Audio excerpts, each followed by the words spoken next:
هم نه طلبوي هغه دا هر څه چې دی نو تا کړی تا اقرار چې دی نو کړی نو دغه شان ګوره د قیامت پر ورځ چې الله تعالی وایي الیوم نختم علی افواههم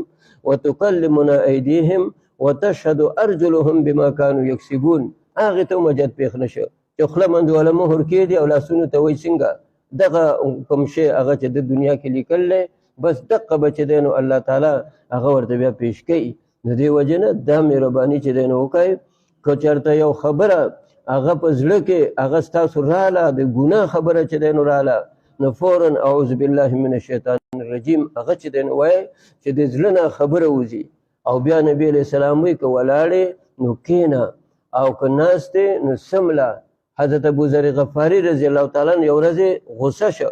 چې غصه شو نو یو دم دا حدیث هغه مخې ته راغی چې نبی علیه السلام وایي چې قهر دله راغی په زړه کې د غصه پیدا شوه نو چې غصه پیدا شو خو سړی څه جنګ کوي یا څه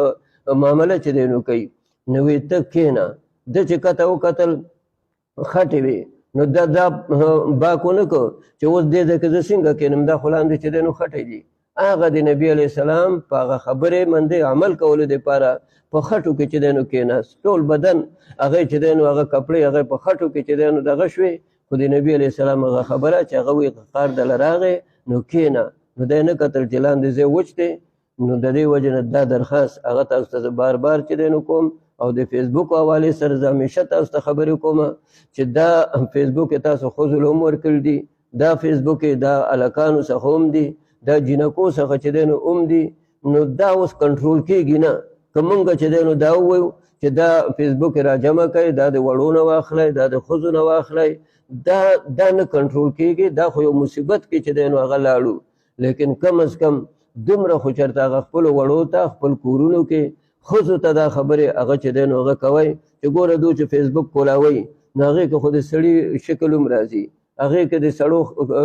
صورتونه هم راځي نو لکه څنګه چې دا بار ښځو له غیر محرم ته کتل منع دي نو دغې کې هم چې دی نو کتل هغه منع دي او دې باندې ګوره تاسو ته ما یو ځل یو حدیث هم ویلی و